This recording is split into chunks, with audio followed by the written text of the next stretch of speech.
Hello hello hello hello hello hello hello what's up, कैसे हैं आप सब?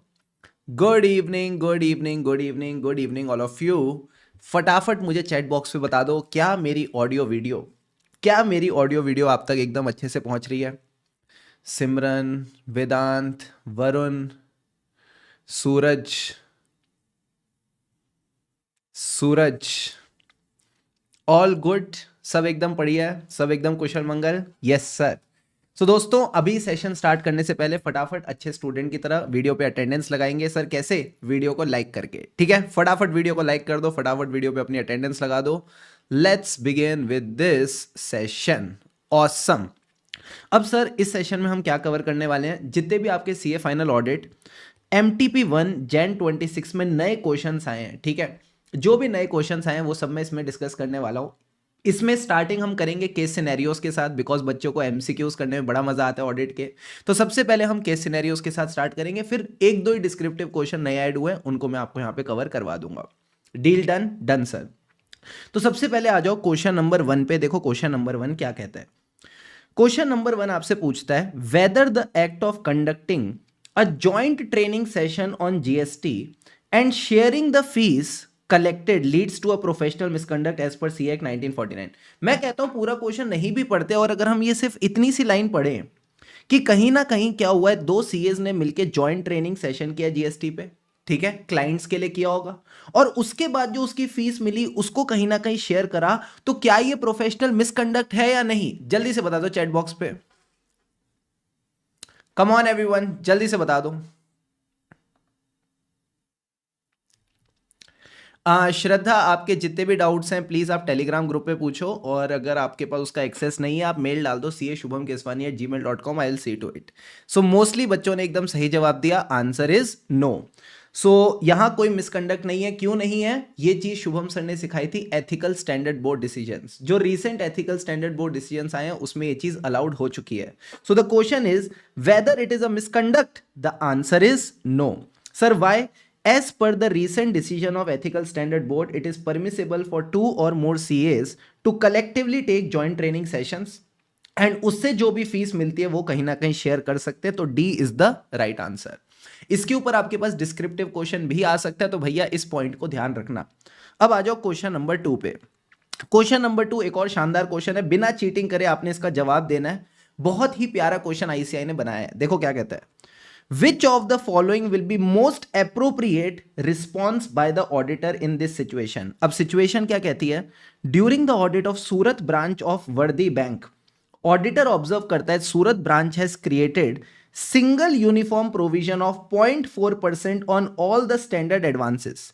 इन्होंने क्या करा? एक ही रेट लगाया 0.4% का सब स्टैंडर्ड एडवांसेस पे, without classifying them sector wise.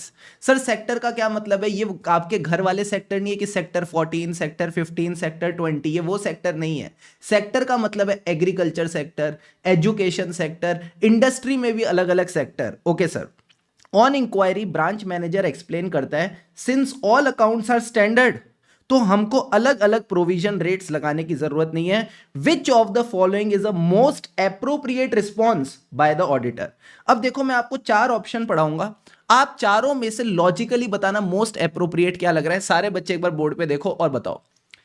कहता है accept the provision as adequate, because इसमें सारे स्टैंडर्ड्स यूनिफॉर्मली कवर हो गए, ठीक है सर। दूसरा कहता है provision for standard asset is required to be made at variable rates in respect of different sectors as per RBI norms as a matter of prudence. यानी दोस्तों जैसा आरबीआई के नॉर्म्स कहते हैं हमें आरबीआई के नॉर्म्स को फॉलो करना चाहिए। तीसरा कहता है इशू को इग्नोर करो, कोई छोटी सी बात है, इतना बड़ा मुद्दा नहीं है। लास्ट में कहता है मैनेजमेंट जैसा कहता है एक्सेप्ट करो, only verify the total provision. Which one appears to be more logical? Sir B answer appears to be more logical. कहीं ना कहीं हर सेक्टर में अलग रिस्क होती है। हाँ सर, हर सेक्टर में अलग रिस्क होती है। एग्रीकल्चर में रिस्क अलग है, एजुकेशन में अलग है, इंडस्ट्री में अलग है। तो जब सबकी रिस्क अलग है तो मैं कहता हूं कहीं ना कहीं सबका रेट भी अलग होना चाहिए। और ये रेट अलग भी छोड़ो, कहीं ना कहीं चीजें आरबीआई के हिसाब से होनी चाहिए, जैसा आरबीआई कहता है वैसा ही फॉलो होना चाहिए। तो अगर आप अपनी बुक में भी देखोगे ना, मैंने आपकी बुक में भी जो टॉपिक दे रखा है प्रोविजन ऑन स्टैंडर्ड एडवांसेस, वहां पे भी सर ये वाली चीज को मेंशन कर रखा है कि जो आरबीआई के नॉर्म्स कहें चुपचाप आरबीआई के नॉर्म्स को फॉलो करके चलना है। So the right answer will be B. Deal done done sir. अब सर आ जाओ केस स्टडी 1 पे सारे बच्चे। इंडिविजुअल एमसीक्यूज तो सर आसान थे, अब केस स्टडी 1 देखेंगे। सबसे पहले question number 1, in the given case cyber attack technique encountered by the company is known as. यहां पे 4 टेक्निक्स दे रखी हैं, internet based, vishing, ransomware attack. Ransomware क्या होता है सर? वो किडनैपिंग की तरह होता है कि आपसे पहले कुछ इंफॉर्मेशन वगैरह काम खराब करेंगे, फिर आपसे पैसा मांगेंगे चीजों को ठीक करने के लिए, ठीक है सर। फिर मोबाइल मालवेयर अटैक, कि मोबाइल में कोई आपके क्या कहते हैं वायरस वगैरह घुसाएंगे। तो अब क्वेश्चन में देखना है कौन सा अटैक है। तो बहुत ही प्यारा क्वेश्चन है, everyone see the points with me. Attack के बारे में बात कहां की गई है? Technova Solutions Limited, a software development company, one of the top 500 listed entities. इसका मेन काम क्या है? Delivering customised enterprise resource planning solution. During the year CFO received a highly realistic voice message from a known vendor Apex system detailing a last minute change in the bank details for an upcoming 45 lakh amount. Message seemed urgent and was syntactically correct, मतलब वो ठीक लग रहा था.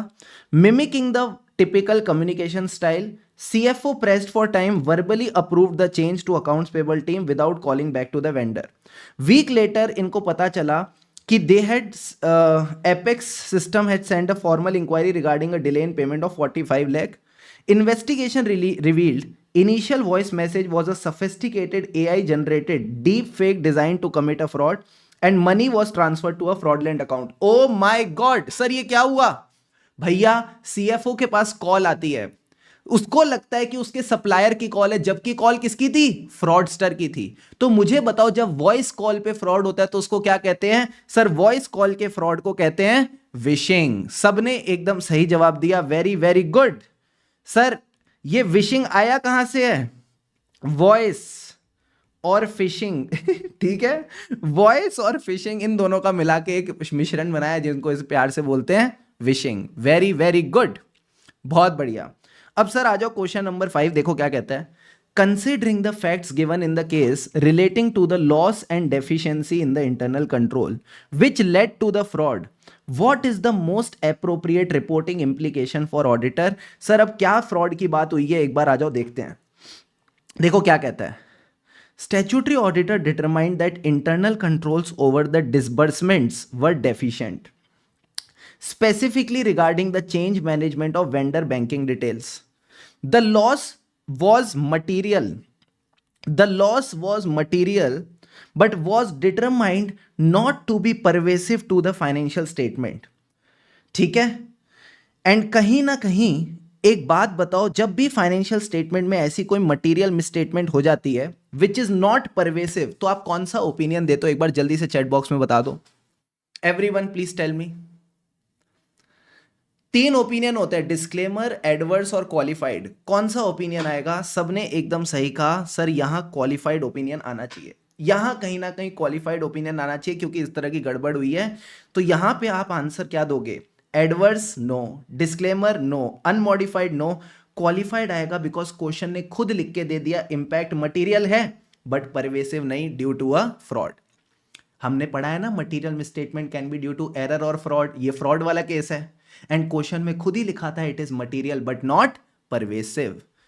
मिहिका, खुशल, किशन, वेदांत सबने एकदम सही जवाब दिया। इंटर लेवल का क्वेश्चन है सर, बिल्कुल सही। Question 6, management of Technova decided to prepare a statement dealing with the ESG, performance, environment, social governance. If the company has to follow SEBI mandate to disclose the non financial metrics being a top 500 entity, बताओ कौन सी report इसको बनानी पड़ेगी? 4 option है आपके सामने, CSR report, integrated report, BRSR, director responsibility statement. बताओ कौन सी रिपोर्ट बनेगी इस केस में? सृष्टि, हार्दिक, प्रज्ञा, श्याम सबने एकदम सही जवाब बताया सर, यहां बनेगी BRSR रिपोर्ट। बट सर आपने तो सिखाया था टॉप 500 एंटिटीज को इंटीग्रेटेड रिपोर्टिंग बनानी होती है, पर मैंने ये भी तो कहा था ये वॉलंटरी होती है। तुमसे क्या पूछा सर? मैंडेट, मैंडेट मतलब मैंडेटरी, जरूरी। तो BRSR किसके लिए जरूरी है? टॉप 1000 के लिए। तो जो चीज टॉप 1000 के लिए जरूरी है तो वो टॉप 500 के लिए भी तो जरूरी हो गई बबुआ। हाँ सर, तो right answer will be option C. क्या बात समझ में आई? यस सर, वेरी गुड, समझदार बच्चे हैं। लास्ट पॉइंट कहता है, can Messrs ANP associate accept the offer to provide internal audit service to Technova Solutions for the current year Q4 period? Sir ANP associates क्या इनके ऑडिटर हैं? मुझे बताओ। The statutory auditor ANP associates, ठीक है, statutory auditor हैं। तो ये कहता है ऑडिटर की नॉलेज देख के इसको बोला इंटरनल ऑडिट सर्विस कर दे। शुभम सर ने सिखाया था सेक्शन 144 की जो सर्विसेज होती हैं, ठीक है, बीइंग एन ऑडिटर, ना तो आप 3 लोगों को नहीं दे सकते सर, कंपनी को, कंपनी के ऊपर जो होल्डिंग है और कंपनी के नीचे जो सब्सिडरी है, इनको आप 144 की सर्विसेज नहीं दे सकते। अब 144 की सर्विसेज अगर आपको याद हो, अगर आप मेरे क्लास स्टूडेंट हो, हमने सर एक टेक्निक लगाई थी जिसका नाम है बेन फाइनेंशियल मैनेजमेंट सर्विसेज। क्या मतलब था इसका? B for accounting and book keeping, A for actuarial services, IN का मतलब था इन्वेस्टमेंट एडवाइजरी सर्विसेज, ठीक है, इंटरनल कंट्रोल सर्विसेज या बोल दो इंटरनल ऑडिट सर्विसेज। फिर फाइनेंशियल का मतलब था फाइनेंशियल इंफॉर्मेशन सिस्टम डिजाइन करना, इंप्लीमेंट करना। मैनेजमेंट का मतलब है मैनेजमेंट कंसल्टेंसी सर्विसेज। ये सारी सर्विसेज एक ऑडिटर नहीं दे सकता। मुझे बताओ, ये सर्विसेज एक ऑडिटर देगा तो कौन सा थ्रेट लग जाएगा? फटाफट चैट बॉक्स में, which threat will be applicable here? मैं ही फाइनेंशियल स्टेटमेंट्स बना रहा हूं, मैं ही इंटरनल ऑडिट कर रहा हूं, और फिर स्टैट्यूटरी ऑडिट भी मैं ही कर रहा हूं, कौन सा थ्रेट लगेगा? सर इसको प्यार से बोलेंगे सेल्फ रिव्यू थ्रेट, हम इसको प्यार से बोलेंगे self review threat. Very very good. So दोस्तों, no, the statutory auditor can of a listed entity cannot provide internal audit service to the same company, so C will be the right answer। C आपका सही answer हो जाएगा। Clear है boss? पक्का deal, डना done done done sir. अब आ जाओ केस स्टडी 2 पे। आई होप आपको केस स्टडीज करके मजा आ रहा है, फील आ रही है CA फाइनल की, अच्छा लग रहा है कि सर प्रैक्टिकल क्वेश्चंस आ रहे हैं, देख के फील आ रही है, यस और नो? Yes sir. अब आ जाओ केस स्टडी 2 पे। केस स्टडी 2 का पहला क्वेश्चन पढ़ेंगे। What was the immediate responsibility of Messrs Pinnacle and Associate with respect to the issue of limited review report while resigning on 25th November 2024? मुझे एक बात बताओ, इस क्वेश्चन में हुआ क्या है सर? 25 नवंबर को ये लोग रिजाइन कर रहे हैं, तो देखो होता क्या है। जुपिटर इंडस्ट्रीज लिमिटेड, ये एक केमिकल मैन्युफैक्चरर है गुजरात में। It is a listed entity. ये कौन सी एंटिटी है? Listed entity. अब कंपनी का क्या धंधा है उससे हमको कोई लेना देना नहीं है। इसने क्या किया? Messrs pinnacle and associate, a CA firm was appointed to do the statutory audit for financial year 24-25. Rishi was the engagement partner. He noticed that TCWG is also managing the entity. अगर TCWG managing करी तो TCWG और management एक ही party हो गए। हाँ sir. During the audit, Messrs Pinnacle and Associates has already issued limited review report for first quarter and second quarter. Before commencing the review of third quarter, management inform करती है कि हम आपको access नहीं दे पाएंगे। सर किसका access नहीं दे पाएंगे? सब्सिडरी की बुक्स का, रिकॉर्ड्स का। कहते हैं कॉन्फिडेंशियलिटी हम नहीं दे सकते। So this is a limitation on scope. अब इस लिमिटेशन ऑन स्कोप को ध्यान में रखते हुए ऋषि को लगा वो मॉडिफाई करेगा ओपिनियन, तो he requested the management to remove the limitation. Management ने रिफ्यूज कर दिया, हम लिमिटेशन नहीं हटा रहे। अब इसकी वजह से इसको लगा possible effect could be material and pervasive, जिसकी वजह से क्वालिफाइड ओपिनियन नहीं दे पाएंगे। सो दे प्रपोज टू विड्रॉ। अब सर विड्रॉ कब कर रहे हैं? 25 नवंबर को। सारे बच्चे मुझे एक बात बताओ, Q2 कब एंड होता है? सर Q2 एंड होता है 30th of September. 30th of सितंबर। और Q3 कब एंड होता है? 31st of December. ये Q2 से कितने दिन है? Is it less than 45 days? Is it up to 45 days और मोर देन 45 डेज? सर यहां से अगर हम देखें 25 नवंबर 24। तो ये कितने दिन हो गए? 31 डेज अक्टूबर के और 25 दिन नवंबर के। सर ये 56 डेज हो गए। This is more than 45 days. जब भी मोर देन 45 डेज होते तो आपको पता है क्या करना होता है? सर बताओ। हमको एक तो क्वार्टर 2 की रिपोर्ट देनी पड़ेगी, साथ ही साथ नेक्स्ट क्वार्टर की भी रिपोर्ट देनी पड़ेगी, यानी क्वार्टर 3 की भी। हो, यानी सर क्वार्टर 2 की भी, क्वार्टर 3 की भी। और बाबू जब तुमने क्वार्टर 1, 2, 3 तीनों की रिपोर्ट दी तो आईसीआई कहता है फुल ईयर की ऑडिट रिपोर्ट भी तुम ही दोगे, हम चौथे क्वार्टर के लिए किसी को अलग से नहीं लाएंगे, फुल ईयर की ऑडिट रिपोर्ट भी आप ही दोगे। तो सर आईसीआई के इस केस में आंसर क्या आएगा? तो देखो पहला पॉइंट कहता है limited review report of quarter 3 should also be given and consequently audit report for full year is also required to be given. बिल्कुल सही बात है। कहते हैं क्वार्टर 3 दे दो बस, गलत। क्वार्टर 1 क्वार्टर 2 दे दी, कुछ और नहीं देना, गलत। Limited review report for quarter 3 is required subject to terms. भाड़ में, फालतू बात है नहीं, टर्म्स की बात नहीं करनी हमें, यहां पे बात करनी है सर ए की। सो राइट आंसर इज 8 का ए। Deal done. अच्छा, इस तरह की चीज अगर केस स्टडी बेस्ड क्वेश्चन में आ गई, मान लो 4 नंबर का क्वेश्चन पूछ लिया आईसीआई ने, तो मैनेज कर लोगे अब? हाँ सर मैनेज कर लेंगे, वेरी वेरी गुड। अब आ जाओ क्वेश्चन 9 पे। What was the responsibility of CA Rishi when the management refused to remove the limitation? मुझे बताओ इसको कौन सी लिमिटेशन लगाई गई थी? कहीं ना कहीं इस पे लिमिटेशन लगाई गई थी कि हम आपको सब्सिडरी के बुक्स एंड रिकॉर्ड्स नहीं देंगे। ठीक है, बुक्स एंड रिकॉर्ड्स नहीं देंगे। तो मुझे बताओ जब भी आपको सब्सिडरी के बुक्स एंड रिकॉर्ड्स नहीं दिए जा रहे, लिमिटेशन ऑन स्कोप लगाई जा रही है, तो शुभम सर ने सिखाया था कि मैनेजमेंट की शिकायत किसको करनी है? टीसीडब्ल्यूजी को। बट बाबू भैया यहां तो गेम ही अलग है। क्या कहता है? TCWG is also involve in managing entity. Management और टीसीडब्ल्यूजी एक ही है, तो किसको शिकायत लगाओगे? किसी को शिकायत नहीं लगाएंगे। अब सर गिव अप नहीं करेंगे, ऑल्टरनेट प्रोसीजर करेंगे। तो directly we will jump to alternate procedure. So इसमें सर आंसर क्या आएगा? कहता है communicate the matter to TCWG. कोई मतलब ही नहीं है, मैनेजमेंट की शिकायत वापस मैनेजमेंट को थोड़ी लगाएंगे, टीसीडब्ल्यूजी और मैनेजमेंट एक ही पार्टी है। फिर कहता है C whether it is possible to perform alternate procedure. ये बिल्कुल सही है। एडिशनल प्रोसीजर करने का मतलब ही नहीं है, तुमको राजमा चावल मिले नहीं तो एडिशनल राजमा थोड़ी लोगे। अगर राजमा चावल नहीं मिलते तो क्या खाओगे? कड़ी चावल खाओगे। We will do alternate procedure. Logic समझ आता है ना? हाँ सर। लास्ट पॉइंट कहता है रिटर्न रिप्रेजेंटेशन। फालतू बात। सही answer will be option B, we will perform alternate procedure. बात समझ में आई? हाँ सर। ये अगेन हम सेम चीज 705 में सीखते हैं। अब आ जाओ क्वेश्चन 10 पे। ओ बाप रे, इतना बड़ा क्वेश्चन। देखो क्या कहता है। If the auditor propose to resign on 5th November. क्या मैं बोल दूं 5th नवंबर का मतलब है 31 days of October and 5 days of November? It is less than 45 days. Yes sir. Before issuing the limited review report of second quarter, what will be the responsibility with respect to withdrawal and issue of limited review report at the time of resignation? आ जाओ चारों के चारों points पढ़ते हैं, मजा आएगा। Auditor shall communicate to TCWG the matters identified during audit which would have given rise to modification, and limited review report of second and third quarter is required। अरे भाई लेस देन 45 डेज है तो third quarter कहां से आ गया? गलत है।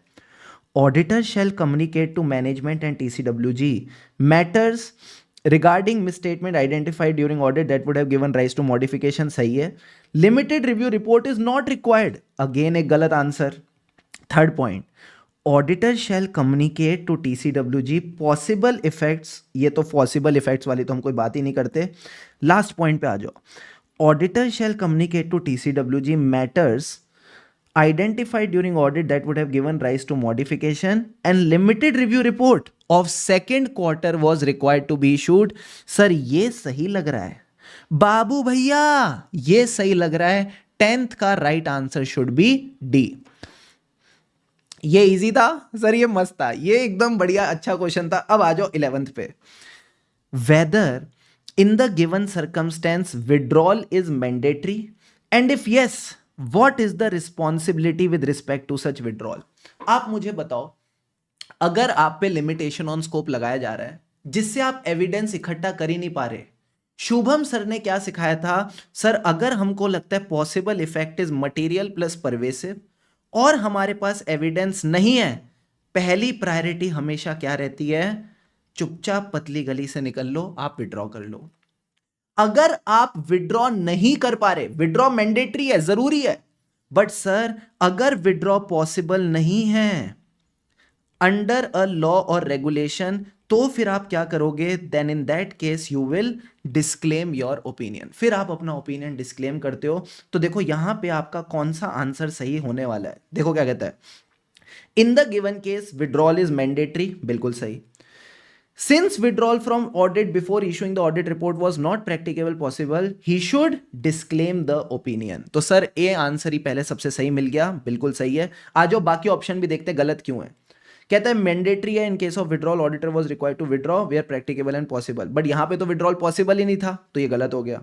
Second कहता है विड्रॉल मैंडेटरी नहीं है, फालतू बात। Last point, withdrawal was not mandatory. Withdrawal is mandatory, but अगर विड्रॉ पॉसिबल नहीं है, आप विड्रॉ नहीं कर पा रहे, मजबूरी है एज पर लॉ रेगुलेशन, तो फिर आप क्या करोगे? Disclaim. So the right answer is option A. Good question sir. अब आ जाओ क्वेश्चन नंबर 12 पे।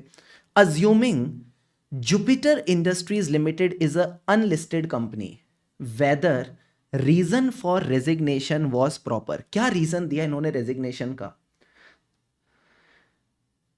In its resignation letter, firm mentioned professional preoccupation as the reason for resignation। मैं एक कंपनी से रिजाइन कर रहा हूं क्योंकि मुझे एविडेंस नहीं मिला, और मैं अपने रेजिग्नेशन लेटर में क्या लिख रहा हूं कि मेरे पास बहुत सारा काम है, मेरे पास बहुत सारा काम है, मैं बिजी हूं, तो मैं रिजाइन कर रहा हूं। क्या लगता है ये रीजन सही है? Answer is no. अगेन जब मैंने आपको ऐसे 705 पढ़ाया था, तो वहां पे ये जो मैंने 45 डेज वाला गेम खेला था ना, उसी के नीचे आपको लाइन लिखाई थी बुक में कि भैया अगर आप एक अनलिस्टेड कंपनी से विड्रॉ कर रहे हो तो professional preoccupation is not a valid reason for resignation, और यही बात आईसीए ने यहां पे टेस्ट करी है। तो वॉज इट प्रॉपर? नो। अब नो वाले देखो कौन से पॉइंट्स हैं। Auditor should have clearly mention the reason for resignation, ये सही है। The reason should have been little extensive, further exact reason must be provided to the new auditor, फालतू बात। यहां पे मेन पॉइंट यही है, clearly mention the reason. So 12 का C will be the right answer. ठीक है, अब सर पानी के दो दो घूंट लगा लो and get ready for case study number 3। Case study 3 के लिए रेडी हो जाओ।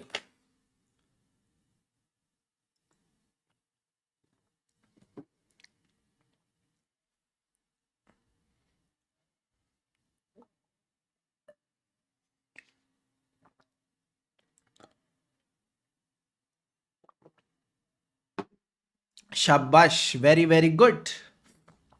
अब सर अगेन मैं बताऊं, ये दोनों केस स्टडीज जो अभी आखिरी में मैंने आपको कराई ना, ये आपके एमसीक्यू बुकलेट में ऑलरेडी है, बट आई एम हैप्पी कि कहीं ना कहीं इन्हीं केस स्टडीज के थ्रू हमारी बढ़िया एक रिवीजन हो रही है। ग्रेट, बहुत बढ़िया। अब आ जाओ फटाफट क्वेश्चन 13 पे, देखो क्या कहते हैं। Trainee asked whether the audit team is required to perform any procedure for the investment of Titan Metals in Metal Core Innovation. Sir क्या इन्वेस्टमेंट हुई है, एक बार रीड करते हैं केस स्टडी फटाफट। Helix and Company is a well-established CA firm which has been appointed as a statutory auditor of Titan Metals, a company doing all this business. Titan Metal बहुत ज़्यादा grow कर गई है, supplying million units annually. ये सब time pass है, आगे आ जाओ। Recently, Titan Metals set up another entity, Metal Core Innovation, by acquiring 48% equity. However, as per the shareholder agreement, Titan Metal holds complete control over the composition of board of director, giving him the power over key financial and operating decision। मुझे एक बात बताओ, अगर complete control आ गया तो क्या ये मेरी सब्सिडरी हो गई? यस सर, ये हो गई सब्सिडरी। अरे 103 में पढ़ाया था ना, एक के है भाई साहब, क्या पढ़ाया था आकाश सर ने कि सर जब भी आपको मिल जाती है पावर ओवर इन्वेस्टी, ऑडिट में एफआर का तड़का, right to direct relevant activities. हाँ सर, 103 की थ्योरी चल रही है, वहां पे हमारे पास कंट्रोल आ जाता है, भले ही शेयर्स ना हो। तो company is currently listed in London stock exchange in the process of listing in India, net worth ये है और ये सब टाइम पास। तो मुझे बताओ क्या कंसोलिडेशन होगी? होगी सर। क्या मैं ऐसा भी बोल दूं क्योंकि ये मेरी सब्सिडरी है तो ये मेरी रिलेटेड पार्टी बन गई, तो ऑडिटर को रिलेटेड पार्टी ट्रांजैक्शन भी देखनी पड़ेगी? हाँ सर, ये भी देखना पड़ेगा। तो आ जाओ, देखो क्या कहता है। Company needs to prepare the CFS and the same should be audited by auditor, and auditor should consider the financial information and also assess whether he needs to use the work of component auditor। बिल्कुल सही है। Component auditor यानी subsidiary का auditor, तो क्या इसमें ऐसे 600 लगेगा या नहीं, ये भी देखना पड़ेगा।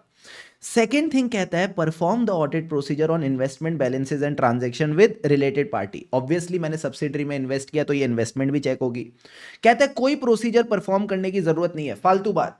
सो right answer will be option D, both A and B have to be performed.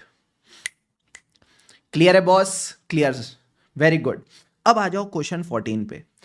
Trainee asked about the role of auditor कि कल को जाके जो इन्वेस्टमेंट है ये इंक्रीज होके 62% हो जाए। अभी कितनी थी? 48%। अगर ये इंक्रीज होके 62% हो गई तो मुझे बताओ क्या होगा? दो ऑप्शन दे रहा हूं, देखता हूं चैट बॉक्स में कौन कौन सही जवाब बताता है। ऑप्शन ए, ये मेरी सब्सिडरी बन जाएगी। ऑप्शन बी, सब्सिडरी तो है but yes there is a change in holding percentage, कहीं ना कहीं होल्डिंग परसेंटेज में चेंज है, तो वो चेक करना पड़ेगा। बताओ सब्सिडरी बन जाएगी या सब्सिडरी है but change in holding percentage? Rishabh, Nancy, Uvesh, Simran, Preksha, Harsh Chhabra, सब लोग एकदम बढ़िया अलर्ट होके बैठे हैं, सबने सही जवाब दिया। सर सब्सिडरी तो ऑलरेडी है, बस हमारा इंक्रीज इन द इन्वेस्टमेंट होगा, तो जो भी इंक्रीज इन द इन्वेस्टमेंट है वो ऑडिटर चेक करेगा। तो ऐसे केस में कहता है auditor should also audit the group CFS as consolidation becomes applicable. Becomes applicable नहीं, it was already applicable. Second point, auditor needs to audit the subsidiary books of accounts to get comfort. भाई हम subsidiary की books of accounts की audit करें? हम CFS audit करेंगे। Auditor can either on its own audit the subsidiary और use the work of another audit to get the comfort. भाई हमें सब्सिडरी क्यों ऑडिट करनी है? And last point, need not do any additional procedure compare to this year except for the audit procedure over the increase in investment value and the disclosure in financial statement. Sir option D is the right answer. ठीक है, जब आप parent के auditor हो तो parent के financial check करोगे ना, सब्सिडरी के फाइनेंशियल मैं क्यों चेक करूं? वो सब्सिडरी का ऑडिटर देखेगा। So right answer is option D. अब आ जाओ क्वेश्चन 15 पे। With respect to the fees to be charge for new assignment which option can be adopted by Helix and company. Sir कौन सा नया असाइनमेंट मिला है? देखो क्या कहता है। Upon hearing about the efficient services provided by Helix and company CAs, they were approached by PQR cooperative society to act as a statutory auditor. अब स्टैट्यूटरी ऑडिटर बनाएंगे तो उनको फीस भी देंगे। तो दो ऑप्शन दिए हैं कि fees as a percentage of net profits और फीस ऑफ 15,000। भैया एक बात बताओ, क्या clause number 10 contingent clause 10 part 1 of your first schedule ये अलाउ करेगा? जल्दी से चैट बॉक्स में यस और नो। कम ऑन एवरीवन, देखते हैं किस किस को याद है।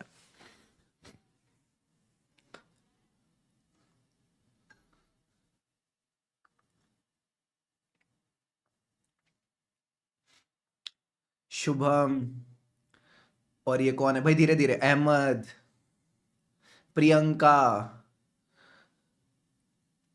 और कौन कौन है? रुपेश,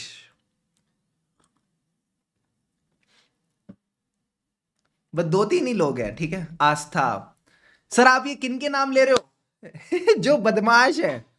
अरे भैया, जनरल रूल कहता है कि आपकी fees can not be contingent और it can not be based on the percentage of profits of the entity. But sir इसकी कुछ एक्सेप्शंस थी। हमने एक्सेप्शन पढ़ी थी regulation 192 CRV fund management services, और मैंने बोला था CRV फंड मैनेजमेंट सर्विस में C for cooperative society. Institute ने कोऑपरेटिव सोसाइटी के साथ कोऑपरेट किया है, तो कोऑपरेटिव सोसाइटी एक एक्सेप्शन है, वहां पे percentage of net profit allowed है। सो द आंसर इज ये भी चलेगा, ये भी चलेगा, कोई दिक्कत की बात नहीं है। तो अगर आप यहां पे देखोगे मेरे साथ, कौन सा आंसर सही है sir? Answer is D, either 1 और 2। ठीक है, आइदर 1 और 2 दोनों के दोनों अलाउड हैं। Deal done? Done sir.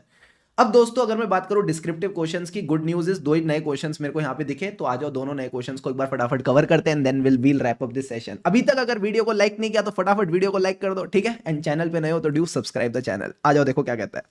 Question number 1 professional ethics का क्वेश्चन है। Comment on the above with reference to provision of Chartered Accountant Act. देखो क्या कहता है।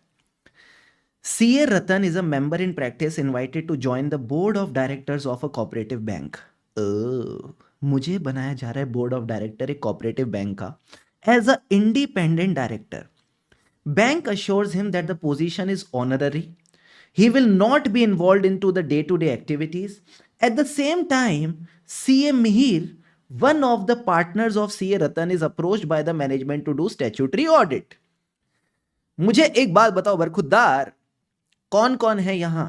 प्रेम रतन धन पायो पायो, एक है रतन, एक है मिहिर, और एक है हमारे पास कोऑपरेटिव बैंक. तो सबसे पहले एक बात बताओ, being a CA in practice, क्या मैं कोऑपरेटिव बैंक का नॉन एग्जीक्यूटिव डायरेक्टर बन सकता हूं? बन सकते हो. As a CA in practice आप कोऑपरेटिव बैंक के नॉन एग्जीक्यूटिव डायरेक्टर बन सकते हो. सर ये कहां लिखा है? एज पर आईसीआई का ethical standard board decision this is allowed. Ethical standard board decision कहता है अगर आपको ऑनररी पोजीशन मिली है जहां आप डे टू डे एक्टिविटीज में इन्वॉल्व नहीं हो, नॉन एग्जीक्यूटिव डायरेक्टर हो, इंडिपेंडेंट डायरेक्टर हो, ये चलेगा.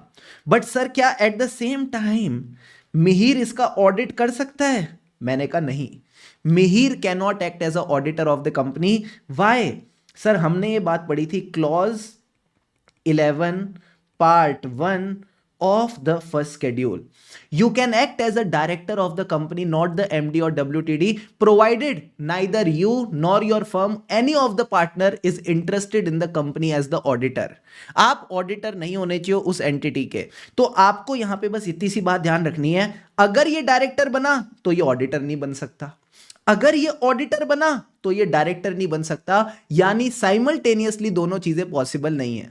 अब ये आंसर कैसे प्रेजेंट करना है? बड़ा सिंपल है. सबसे पहले आप मेंशन करोगे ethical standard board decisions of ICAI कि a member in practice may be a non executive independent director. Non executive मतलब आपका डे टू डे एक्टिविटीज में कोई इन्वॉल्वमेंट नहीं है, प्लस आप और आपका कोई पार्टनर बैंक का ऑडिटर नहीं होना चाहिए. फिर फैक्ट्स ऑफ द केस है, घबराना मत, जो क्वेश्चन में लिखी है बातें वो एक दो लाइन में लिखनी है. फिर एनालिसिस एंड कंक्लूजन वही है जो मैंने आपको बताया, अच्छे से रीड करो. If any partner of the firm is a auditor, CA Ratan can not accept और continue as the independent director. Conversely अगर आपने डायरेक्टरशिप ले ली तो स्टैट्यूटरी ऑडिटरशिप मत लेना, यानी both the positions can not be held simultaneously. आपको चूज करना पड़ेगा भैया, choose between the directorship and audit assignment. क्या ये बात समझ में आई? आई सर.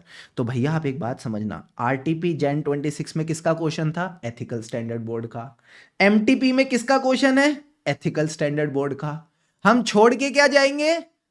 सर छोड़ के नहीं जाएंगे, हम एथिकल स्टैंडर्ड बोर्ड डिसीजंस को छोड़ के नहीं जाएंगे.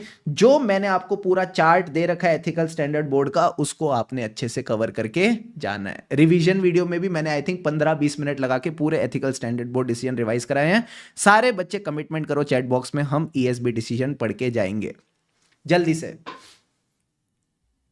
कम ऑन एवरीवन. सर क्या मैं यहाँ पे clause 4 part 1 of second schedule mention कर सकता हूँ? Clause 4 part 1 of second schedule क्या कहता है कि अगर आपका कंपनी में कोई सब्सटेंशियल इंटरेस्ट है तो आप उसके ऑडिटर नहीं बन सकते. आप अपनी सेफ्टी के लिए मेंशन कर दो, कोई दिक्कत नहीं है, बट ईएसबी डिसीजन जरूर मेंशन करना, ठीक है? कोई दिक्कत की बात नहीं, आप सही सही डायरेक्शन में हो, ठीक है? बहुत बढ़िया. ईएसबी डिसीजन आप एक दिन पहले भी पढ़ के जाओगे, आपको याद रहेंगे एग्जाम में, ट्रस्ट मी, क्योंकि मैंने वो पूरा एकदम पिक्टोरिकली एकदम चार्ट फॉर्मेट में बढ़िया बना के दिया आपको. अब आ जाओ question 2, one of my favourite question. Everyone please focus on the board, ठीक है सर? कहता है in the given case RNJ associates are required to determine and communicate key audit matters as per SA 701. Just give me a moment. उड़ी उड़ी जाए, उड़ी उड़ी जाए।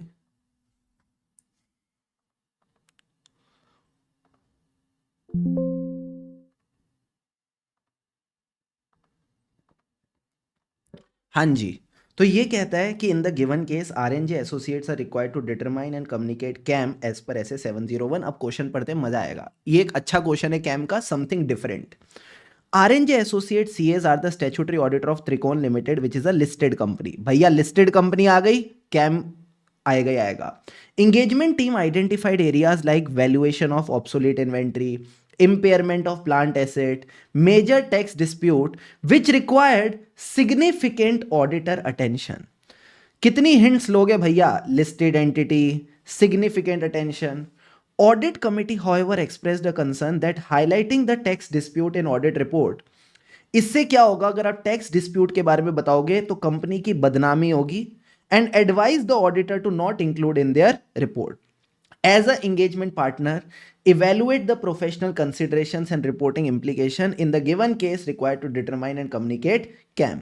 सबसे पहले मुझे एक बात बताओ, जब भी CAM का क्वेश्चन आता है आप अपने आंसर में क्या लिखोगे? सर हम लिखेंगे SA 701। थोड़ा मैं इसको पतला करूं, हाँ सर। सबसे पहले हम लिखेंगे SA 701, फिर लिखो कैम की डेफिनेशन। सर डेफिनेशन क्या थी? Auditor is required to determine from the matters communicated with TCWG which were the matters most significant in the audit of financial statement. तो वो आपने कैम की डिफाइन कर दिया। फिर सर एक बात बताओ, कौन से 3 मैटर्स होते हैं जहां से आप कैम निकालते हो? हमारी फेवरेट लिस्टेड एंटिटी कौन सी है? टाटा।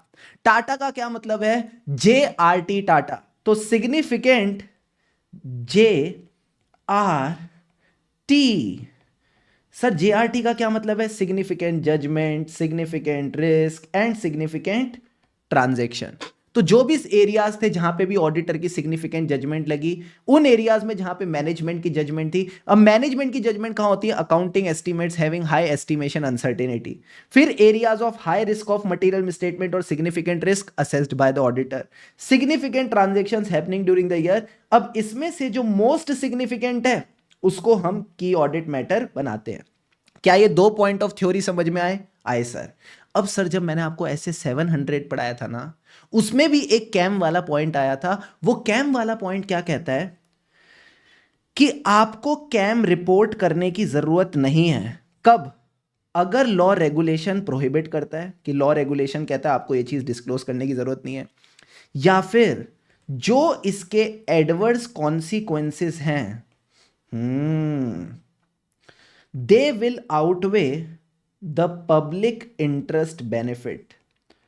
अगर इसके adverse consequences public interest benefit से ज्यादा जा रहे हैं तो आप कैम रिपोर्ट नहीं करोगे। क्या मैं एक बात बोलूं? इस क्वेश्चन में टैक्स डिस्प्यूट के बारे में बताने से, टैक्स डिस्प्यूट के बारे में बताने से कंपनी की बदनामी होगी? हाँ। अगर कंपनी की बदनामी होगी तो एडवर्स कॉन्सिक्वेंसेस आएंगे? हाँ। तो अगेन आपको अपनी जजमेंट लगानी पड़ेगी, क्या adverse consequences are more than public interest benefit. अगर ये केस है तो कैम फिर रिपोर्ट मत करना। तो अब देखो इन्होंने आंसर कैसे लिखा है। सबसे पहले इन्होंने भी कैम की definition the. Auditor will determine from the matters communicated with TCWG. कौन से मैटर्स थे which required significant attention in doing the audit? 3 areas consider करेंगे सिग्निफिकेंट। JRT, JRT का मतलब है जजमेंट, रिस्क और ट्रांजैक्शन। तो सिग्निफिकेंट ऑडिटर जजमेंट, जहां पे मैनेजमेंट जजमेंट थी। मैनेजमेंट जजमेंट होती है in the accounting estimates having high estimation uncertainty. फिर R का मतलब है सिग्निफिकेंट रिस्क एंड T का मतलब है सिग्निफिकेंट इवेंट और ट्रांजैक्शन। इसमें से देखो कौन से मैटर्स हैं most significant in the audit of financial statement. फिर शुभम सर ने एक अच्छी चीज सिखाई थी, एवरीवन प्लीज फोकस। हमारा काम है describe each key audit matter unless in extremely rare circumstances adverse consequences will outweigh the public interest benefit. अब सर ये एडवर्स कॉन्सिक्वेंसेस पता कैसे चलेंगे? इसके लिए communicate with the management, communicate with the management and TCWG to understand their views about the significance of adverse consequences। भाई मेरे को adverse consequences का सपना थोड़ी आएगा, मुझे क्या पता क्या adverse consequences है। तो इसके लिए मैनेजमेंट और TCWG से डिस्कस करना जरूरी है। दिल पे हाथ रख के बताओ, क्या ये वाला क्वेश्चन करके मजा आया? नॉलेज वही यूज करी, रिश्ता वही, सोच नहीं। जल्दी से बताओ चैट बॉक्स में यस और नो।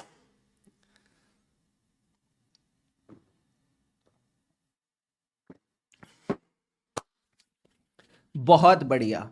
सो दोस्तों, यहां आपके जितने भी नए क्वेश्चंस थे, बढ़िया बढ़िया केस स्टडीज थी, बढ़िया बढ़िया डिस्क्रिप्टिव क्वेश्चंस थे, सबकी डिस्कशन होती है complete. MTP1 new question discussion is done डनाडन डन।